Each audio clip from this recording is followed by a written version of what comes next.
જય સિયારામ। આજનો વિષય છે યોગીની સ્થિતિ તથા તેની સમક્ષ આવનારા વિઘ્નરૂપ આશ્ચર્યનું વર્ણન। હરિવંશ પુરાણમાંથી ઋષિ વૈશંપાયનજી અને રાજા જન્મેજયનું પ્રશ્ન અને ઉત્તર। જન્મેજયે કહ્યું, બ્રાહ્મણ બંને આદિ યુગોમાં બ્રહ્મભાવને પ્રાપ્ત થયેલા યોગી બ્રહ્માની પહેલાં જે કાર્ય સંતતિ રહી છે તેનું હું પૂર્ણતા વિસ્તારથી વર્ણન સાંભળવા ચાહું છું।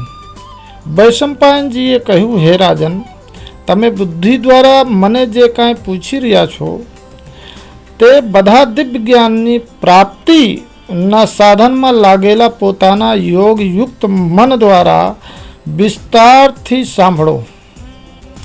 ભારત, જેમનું મન યોગમાં લાગેલું હતું તે સાક્ષાત પરબ્રહ્મ પરમાત્માથી ઉત્પન્ન થયા હતા, જેમના કરવા ના કરવા અને અન્યથા કરવાની શક્તિ છે તથા જે અન્યત્ર પ્રભાવશાળી છે।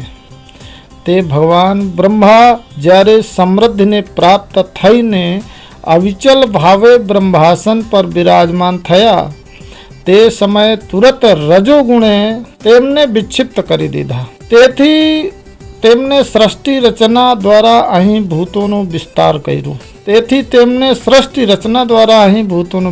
કર્યું।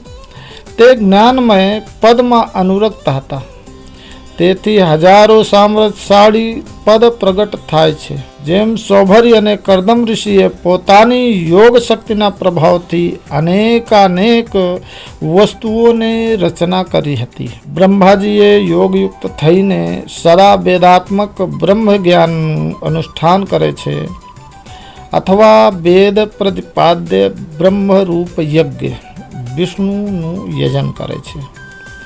તેથી તે યોગ તથા યજનના પ્રભાવથી તેમને વિપુલ જ્ઞાન અને ઐશ્વર્ય પ્રાપ્ત થઈ જાય છે। પછી યોગયુક્ત અને બ્રહ્મભૂત થયેલા બ્રહ્માએ સમસ્ત પ્રાણીઓના હિતની ઈચ્છા રાખીને તે પ્રથમ પ્રાપ્ત થયેલા ઐશ્વર્યનું તેમની જ ભલાઈ માટે ઉપયોગ કર્યું। તે નિર્વિકાર પરમ શુદ્ધ કર્મ દ્વારા યોગ પારાયણ બ્રહ્મીભૂત બ્રહ્માને તે સમયે આકાશરૂપ, જેને અવ્યાકૃત કહેવાય, ઐશ્વર્ય પ્રાપ્ત થયું। તે સમયે તેમની દૃષ્ટિમાં સંપૂર્ણ આકાશ નિર્મળ અને અવિનાશી બ્રહ્મભાવને પ્રાપ્ત થઈ ગયું। તે અવસ્થામાં સમસ્ત જ્ઞાનવાન મનુષ્ય જાણી લે છે કે સમસ્ત પ્રાણીઓ, મનુષ્યો તથા ઐશ્વર્યયુક્ત બ્રહ્મવાદી યોગીઓનું લય સ્થાન કૂટસ્થ બ્રહ્મ જ છે। તે યોગ યજ્ઞમાં સંલગ્ન થઈને આકાશરૂપ અથવા અવ્યક્ત રૂપ ઐશ્વર્યને પ્રાપ્ત થયેલા બ્રહ્મવાદી બ્રહ્માના રૂપમાં પ્રવૃત્તિ પારાયણ થયેલ બ્રહ્મ બધી બાજુથી આવીને પ્રાપ્ત થનારા અનેક બળવાન વિકારોની સાથે વાયુરૂપ અથવા વ્યાકૃત, જેને સ્પષ્ટ કરેલું છે, ઐશ્વર્યને પ્રગટ કરે છે। આ પ્રાપ્ત થનારા સમસ્ત વિકારો બધી બાજુથી અવરુદ્ધ થઈ જતા સિદ્ધ થયેલા બ્રહ્મવેત્તા યોગી ધ્રુવ ઐશ્વર્ય, જેને કૂટસ્થ બ્રહ્મ કહેવાય, એને પ્રાપ્ત થઈ જાય છે। આ સિદ્ધ યોગી શરીરથી નીકળીને અવલંબન વિના આકાશમાં વિચરે છે। સ્વપ્ન જેવા મનઃકલ્પિત નિરાલંબ ભાવોનું આશ્ચર્ય લઈને ત્યાં વિચરે છે। બ્રહ્મેશ્વરથી સંપન્ન થયેલા જે ભૂતાત્મા યોગીને આકાશમાં વિચરે છે ત્યારે ઇન્દ્ર જેવા દેવતા પણ પોતાના સહસ્ર નેત્રો દ્વારા પણ જોઈ શકતા નથી। જે બ્રાહ્મણ શિરોમણી સાધુ મન દ્વારા ઓમકારનું ચિંતન કરે છે તે જ સમસ્ત કર્મના બંધનમાંથી મુક્ત થઈને બ્રહ્મીભૂત આકાશચારી યોગીના દર્શન કરી શકે છે। હે રાજન, આ ઓંકાર પ્રણવ નામક પરબ્રહ્મ છે, જે મનીષી બ્રાહ્મણોના ચિંતનનું વિષય છે। તે પ્રણવ વાચ્ય પરબ્રહ્મ પરમાત્મા સમસ્ત પ્રાણીઓની અંદર તેમની ચેતના સાથે વિચરે છે, એવું જાણો। આ ઓંકાર સમસ્ત વર્ણોનું પ્રકાશક હોવાથી મહાનાદ છે. પુરાણ અર્થાત નિત્ય છે. એનું અવલંબન કરવાથી સાધકની બ્રહ્મની સાથે એકતા થઈ જાય છે. આ વાયુરૂપને થઈને અક્ષર ભાવને પ્રાપ્ત થયો છે એવું દ્વિજાતિ બ્રાહ્મણ કહે છે. આ પ્રણવરૂપ રહિત થઈને પણ તેજ, જળ અને અન્ન આ ત્રણ ધાતુઓથી સંયુક્ત થઈને રૂપથી સંપન્ન અર્થાત બૈખરી વાણીના રૂપમાં પ્રગટ થાય છે. એ જ જીવાત્મા રૂપે સમસ્ત પ્રાણીઓની અંદર વિચરતો, ઈચ્છાનુસાર કામ કરતો અને બધી ઇન્દ્રિયોનું પોતાના વશમાં રાખે છે. પૂર્વકાળમાં પ્રણવનું શાસ્ત્ર અને આચાર્ય પાસેથી ઉપદેશ મેળવીને તેના નિરંતર ચિંતનપૂર્વક વેદાત્મક યજ્ઞ યાની કે જે યોગ છે એની ભાવના કરતા રહીને મનીષી પુરુષોને પોતાના મન દ્વારા સૌને પ્રાપ્ત કરી લીધા હતા. યશ સ્વરૂપ બ્રહ્મથી યુક્ત તથા તે બ્રહ્મથી જ પ્રગટ થયેલ પવિત્ર જીતેન્દ્રિય બ્રાહ્મણ બ્રહ્મલોક તથા ઉત્તમ વૈષ્ણવ પદની ઈચ્છાથી તે પદની પ્રાપ્તિ માટે જ નિશ્ચિંત ભાવે જે સમગ્ર ક્રિયાઓ કરે છે. ભારત એવો પુનર્જન્મ ગ્રહણ કરવા સંસારમાં આવવા ઈચ્છતા નથી, બલકે જ્ઞાનની પ્રાપ્તિ માટે જ અહીં જન્મ લેવાની ઈચ્છા કરે છે. એ દ્વિજગણ પ્રાતઃ, મધ્યાહન અને સાયંકાળમાં 3 વાર માલ્યોપહાર, સમર્પણ તથા પ્રતિભાવ યાની કે જે ધ્યાન કહેવાય છે તેને દ્વારા તે સત્ય પરાક્રમી પરમાત્મા શ્રી વિષ્ણુનું યજન કરે છે. હે નરેશ્વર, વેદને જ પ્રમાણ માનીને તે બ્રહ્મવેત્તા યોગીઓએ યજન યાની કે જે યોગાભ્યાસ છે અને વિક્રમ યોગેશ્વર્ય લાભ કર્યું. વેદોક્ત વચનો અનુસાર બ્રહ્મયોગતા યોગી પણ વૈષ્ણવ તેજ બ્રહ્મ જ છે. જે બ્રહ્મવેત્તા બ્રાહ્મણ બ્રહ્મવાદી કર્મોના બંધનથી મુક્ત પવિત્ર અને સત્યવ્રત પારાયણ બ્રાહ્મણ છે તેઓ જ તેજ, જળ અને અન્નરૂપ ધાતુમાંથી મોક્ષ કાળમાં તે પરમાત્મ સ્વરૂપ મહાત્માના દર્શન કરે છે. તે જ પરમ અદ્ભુત વૈષ્ણવ તેજ છે તથા તેજ રસાત્મક યાની કે જે પરમાનંદ સ્વરૂપ કહેવાય છે એ ઐશ્વર્ય છે. પૂર્વોક્ત વિકારોના વિલય થઈ ગયા બાદ જ તેના દર્શન થાય છે. ભયંકર રૂપવાળા તો તામસ વિકાર છે. તે જ મહાત્મા યોગીને વ્યથિત કરે છે. તે વિકાર તેને અત્યંત જળથી આચ્છાદિત કરીને તેને ભયભીત કરી દે છે. તે ક્ષુબ્ધ અને અચેત થઈ જાય છે. ઘણી બધી લહેરો તેને આચ્છાદિત કરી દે છે. તેનાથી કેટલી તો શીતળ હોય છે અને કેટલી ગરમ. આ પ્રમાણે તે વિકારયુક્ત થઈ જાય છે. તે મહાસાગરમાં પડીને બળવા લાગે છે, પરંતુ તેમાં ડૂબતો નથી. ક્યારેક ક્યારેક મહાનદીના જળમાં ડૂબી જાય છે. જળની અંદર તેને વધારે કષ્ટ થતું નથી અને ક્યારેક તેને જળમાં કષ્ટ થાય છે. ત્યારે તેને બળપૂર્વક વધારે શીતળ જળમાં પાડી દેવામાં આવે છે. આસન અને આચ્છાદનથી પણ વંચિત થઈને તે અચેત જેવો થઈ જાય છે. કદી ખાડામાં પડીને જળથી ભીજાઈ જાય છે.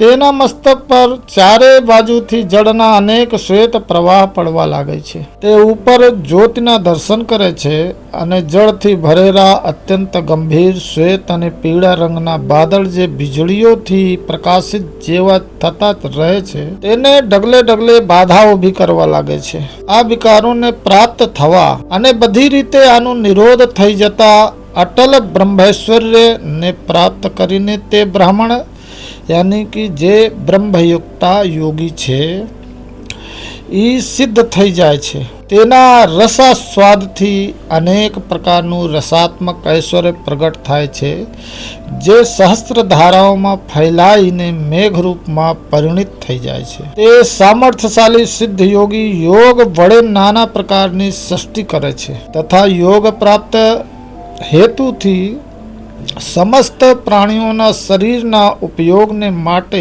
વિવિધ ઐશ્વર્યને પ્રગટ કરે છે. બ્રહ્મયોગતા યોગીના મોક્ષ સાધન યોગમાં તેના સ્વસ્થ આત્માની સમક્ષ વિઘ્ન ઉપસ્થિત કરવા માટે તેજસ સ્વરૂપ ઐશ્વર્ય પ્રગટ થઈને પોતાના વિકારો સાથે વૃદ્ધિને પ્રાપ્ત થાય છે. ઉગ્ર, ઘોર તથા વિકરાળ રૂપવાળા, ગંભીર તથા પિંગળ નેત્રોથી યુક્ત નરાકાર પ્રાણી હાથમાં દંડા લઈને તે યોગીને મારવા લાગે છે. કોઈ ભયાનક પુરુષ તેની આંખો ખેંચી લેવા લાગે છે. કોઈ તેની જીભના કટકા કટકા કરી નાખે છે. તથા ઘણા બધા વિઘ્નકારી પુરુષ વારંવાર બગાસા ખાતા રહીને એક સાથે જોર જોરથી ઘોંઘાટ કરવા લાગે છે. પછી તત્કાળ જ અનેક રૂપ ધારણ કરી લે છે અને તે યોગી પુરુષને વિશેષ સંતુષ્ટ કરવા માટે નાચવા ગાવા લાગે છે. ત્યાર પછી તે બધા જ સ્ત્રીઓના રૂપ ધારણ કરીને યોગી સાથે સંયુક્ત થઈ જાય છે અને તેના ગળામાં લપેટાઈ જાય યા લટકવા લાગે છે. તેઓ અનેક રૂપ ધારણ કરવાના કારણે તેને અનેક વિઘ્નો દ્વારા પ્રલોભનમાં નાખી દે છે. તે સ્ત્રી રૂપ ધારી વિઘ્નો નિડર જેવા થઈને મધુર વાણીમાં નામ લઈ લઈને તેને બોલાવે છે અને બધા એક સાથે યોગીના ચરણોમાં મસ્તક મૂકીને તેને પ્રણામ કરે છે. તેઓ યોગમાં વિઘ્ન ઉપસ્થિત કરવા માટે જ તે યોગીના કૃપા ઈચ્છે છે. તેની સાથે અનેક પ્રકારની વાતો કરે છે અને નાચે છે. આવું કરીને તેઓ ક્યારેક યોગીને જીતી પણ લે છે. આ વિકારોના પ્રાપ્ત થવા અને એ બધાનું પૂર્ણ રૂપે નિરોધ થઈ જતા અટલ ઐશ્વર્યને પ્રાપ્ત કરીને તે બ્રહ્મવેત્તા યોગી સિદ્ધ થઈ જાય છે. ત્યાર પછી અગ્નિની જ્વાળાઓ અને સૂર્યના કિરણો સમાન તેને તેજોમય ઐશ્વર્યની પ્રાપ્તિ થાય છે. પછી તો તેના શરીરથી તેજ બિંદુ પ્રગટ થવા લાગે છે. સત્વાદિ ગુણોથી યુક્ત તે યોગી આકાશમાં જ્યોતિષ સ્વરૂપ થઈને સંસારમાં સદાય ચંદ્રમા અને સૂર્યના માર્ગ પર વિચરે છે. ચંદ્ર સૂર્ય સ્વરૂપ થઈને મેઘમંડળ સહિત ઉત્તમ દિવ્ય જ્યોતિ કાલચક્રને શ્રેષ્ઠ ધ્રુવ સ્થાનમાં વિચરતો રહીને તે વિવિધ રૂપ ધારણ કરીને આ લોકમાં પ્રકાશિત થાય છે. આ યોગી જ પચ્છ, માસ, ઋતુ, સંવત્સર, ક્ષણ, લવ, મુહૂર્ત, કલા, કાષ્ઠા, દિવસ અને રાત્રિનું પ્રમાણ, નિષેધ, ઉન્મેષ, તારાઓ તથા વિશેષતા ગ્રહોની ગતિ વગેરે બધું જ બની જાય છે. ત્યાર પછી વિકારોનો સ્વીકાર કરવાના કારણે યોગીને પાર્થિવ ઐશ્વર્યની પ્રાપ્તિ થાય છે. તેનાથી ગ્રસ્ત થયેલા યોગીને સિદ્ધના અવિચળ સિંહાસન પરથી પાડી દેવામાં આવે છે. લોભનો ત્યાગ કરવાથી તે વિઘ્ન સ્વરૂપ ઐશ્વર્ય તુરંત છિન્ન ભિન્ન થઈ જાય છે. વિઘ્નોથી ડરનારો યોગી જગતમાં નિંદનીય થાય છે. તે ભૂમંડળમાં વારંવાર વિઘ્નોથી આહત થઈને કષ્ટ ભોગવતો રહે છે. પ્રાણીઓના અનેક રૂપો તથા ભૂતળવાસી અન્ય વિષયોથી તે શીઘ્ર સંબંધ સ્થાપિત કરી લે છે તથા તેમના દ્વારા વિક્ષેપમાં પડીને તેની પ્રગતિ રોકાઈ જાય છે. ત્યાર પછી પાર્થિવ ઐશ્વર્યનું સેવન કરતો રહીને તે યોગી બધી બાજુથી મૂર્છવાન પાર્થિવ ધાતુઓ દ્વારા વારંવાર માર્યો જાય છે. શક્તિ, તોમર, તલવાર, ગદા તથા છરી જેવા ધારવાળા સહસ્રો ખડગો દ્વારા તેને અનેક વાર ધરાશાયી કરવામાં આવે છે. અત્યંત તીક્ષ્ણ બાણોના અગ્રભાગથી વિદીર્ણ થવાનો પણ તેને અવસર પ્રાપ્ત થાય છે. આ વિકારોના પ્રાપ્ત થવા તથા તેમનો પૂર્ણતઃ નિષેધ થઈ જવાથી અટલ ઐશ્વર્ય બ્રહ્મભાવને પ્રાપ્ત થયેલો યોગી સિદ્ધ થઈ જાય છે. યોગીની સમક્ષ પાર્થિવ ઐશ્વર્ય પ્રગટ થાય છે. જ્યારે સમાધિ લાગી જાય છે અને વિકારલીન થઈ જાય છે ત્યારે તે દિવ્ય ગંધને સૂંઘીને દિવ્ય લોકોની વાતો પણ સાંભળે છે. તે શરીર રહે ત્યાં સુધી દિવ્ય પુરુષોથી ભિન્ન રહે છે અને શરીર છૂટ્યા પછી તે સર્વાત્મ ભાવને પ્રાપ્ત થઈ જવાથી તે યોગી તે બધાથી અભિન્ન થઈ જાય છે અને અંતર જગતમાં જઈને રહેલો તે યોગી પરિણામને પ્રાપ્ત થવાવાળા પ્રધાનની જેમ પુણ્યાત્માઓના અંતઃકરણમાં પણ પ્રવેશ કરે છે. જય સિયારામ.